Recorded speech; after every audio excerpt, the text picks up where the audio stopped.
আমাদের মেগাস্টার শাকিব খানের movie release হচ্ছে, তার সাথে আমাদের মুভি রিলিজ হচ্ছে। সো শাকিব খান কিন্তু সবসময় নতুনদেরকে নিয়ে কাজ করতে পছন্দ করে, এবং এক্ষেত্রে আমিও নতুন। সো আমি, এবং আমাদের এটা নারী কেন্দ্রিক একটা মুভি এবং ঈদে আসছে এই ছবিটা। সো উনি যেহেতু নতুনদেরকে নিয়ে কাজ করে, আমি আশাবাদী উনি অবশ্যই আমাদেরকে অ্যাপ্রিসিয়েট করবে, যে নতুন হিসেবে নারী কেন্দ্রিক একটি মুভিতে আমি কাজ করছি, এবং এশা মার্ডার দেখে আমার মনে হয় উনি খুব পছন্দ করবে। এশা মার্ডারের জন্য আমাকে কল করেছিল প্রথম আমাদের ডিরেক্টর সানি সানোয়ার ভাইয়া। উনি বেশ কয়েকটা অডিশন নেওয়ার পর মানে উনি ভাবছিল এশা ক্যারেক্টারকে আরেকটু খুঁজছিল। সো খুঁজতে খুঁজতে উনি যখন আসলে ওনার ক্যারেক্টার মন মতো হয়নি, কাউকে পাচ্ছিল না, তো উনি সাডেনলি আমার কথা মনে পড়লো, কারণ আমি ওনার একটা কাজ করেছিলাম, সেটা হচ্ছে ওয়েব সিরিজ বিলাপ। তো ওইখান থেকে ভাইয়া আমাকে চেনে, এবং সানি ভাই তখন ফোন করে বলেছিল যে আমাদের একটা ফিল্ম হবে এশা মার্ডার, সো এর নাম ভূমিকার জন্য তুমি কি অডিশন দিবা? তো আমি বলেছি ওয়াই নট। এরপরেই হচ্ছে উনি আসলে অডিশন দিতে বলে, অডিশন দিই। দেন প্রায় 1 মাস পর আমাকে জানানো হয় ইউ আর সিলেক্টেড। সো এইভাবেই আসলে যুক্ত হওয়া। আমি আসলে অডিশন কিন্তু এমনি এমনি দিতে চাইনি, আমি প্রথমে আসলে স্ক্রিপ্ট শুনেছি, এবং আমি আমার চরিত্রের ইম্পর্টেন্স কতটুকু ওইটাকে আগে প্রায়োরিটি দিয়েছি, এরপরে আমি অডিশন দিতে গিয়েছি। সো আমি কিন্তু বুঝে শুনে অডিশন দিতে যাই, এবং আমি অডিশন দিয়ে মোটামুটি কনফার্ম ছিলাম আমারটা ভালো হয়েছে, বাকি যদি আর কেউ অনেক ভালো করে তাহলে এটা ডিফারেন্ট থিং।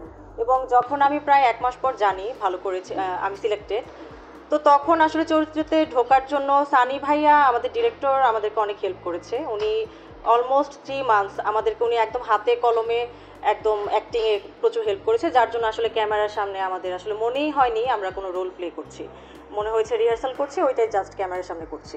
যে কোনো চরিত্রের ক্ষেত্রে আসলে আমি যেহেতু থিয়েটারে ছিলাম রাত্রনাটে, সো যে কোনো চরিত্র করার ক্ষেত্রে অনেক গ্রামাটিক্যালি কিছু বিষয় থাকে এবং স্টাডি করার বিষয় থাকে, পড়াশোনা করতে হয় ওই সমস্ত জিনিস নিয়ে।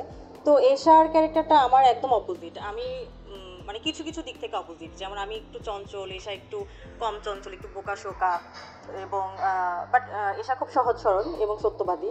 তো এই ক্যারেক্টারগুলো আসলে হয় কি, ডিরেক্টর যখন হেল্প করে, কারণ উনি তো রাইটার, তো উনি যখন হেল্প করে, উনি যখন বুঝে বলে যে এশা এরকম, কিভাবে এশা হাঁটে, কিভাবে এশা কথা বলে, কিভাবে এশা হাসে, সো এই বিষয়গুলো যখন উনি হাতে কলমে ধরিয়ে দেয়, বলে দেয় বারবার ভুল হলে, তো তখন আসলে মানে চরিত্রে ঢুকতে কোনো প্রয়োজন হয় না বা এক্সট্রা স্টাডি করার প্রয়োজন হয় না, যতটুকু মানে নিজের চেষ্টা এবং বাকিটুকু আসলে ডিরেক্টরের হেল্প। আমাদের আশেপাশে অনেক এশা, এবং আমরা কোনো না কোনো জায়গায় প্রত্যেকে এশা। সো যারা আসলে ছবিটা দেখতে যাবে তারা খুব রিলেট করতে পারবে, বিশেষ করে যারা ঢাকার বাইরে থেকে ঢাকায় এসে পড়াশোনা করে, এবং ঢাকায় এসে পড়াশোনা করে বা কাজের জন্য আসে, তারা খুব বেশি রিলেট করতে পারবে। সো আমি এই ধরনের মানুষকে অনেক ফলো করার ট্রাই করেছি।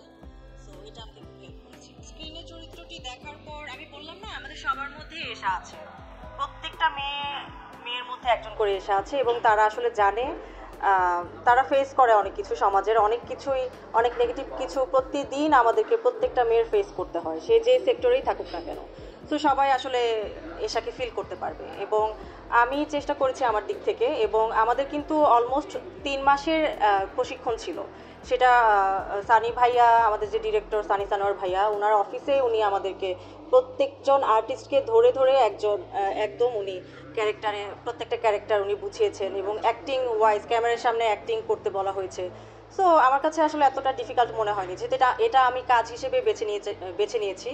সো আমার কাছে এটা টাফ লাগেনি, আমি এটা ভালোবেসে এনজয় করে করেছি, এবং শুটে যেও আমার আসলে আনকমফোর্টেবল লাগেনি। সামনের ব্যস্ততা, আপাতত আমি আসলে অনেক এক্সাইটেড ঈদ নিয়ে। সো ঈদের মতো সময়ে আমার প্রথম মুভি রিলিজ হচ্ছে, এর থেকে বড় আনন্দের আর কিছুই হতে পারে না আপাতত আমার কাছে। এবং অনেক ভালো ভালো মুভি আসছে, তাদের সাথে আমাদেরটাও আসছে, সব মুভি দেখতে যাব, এবং এশা মার্ডার তো অবশ্যই দেখবো, সবাইকে নিয়ে দেখবো, ফ্যামিলি নিয়ে দেখবো, ফ্রেন্ডস নিয়ে দেখবো, এবং আমি এক্সাইটেড। এত সুন্দর একটা সময়ে আমাদের মুভি এশা মার্ডার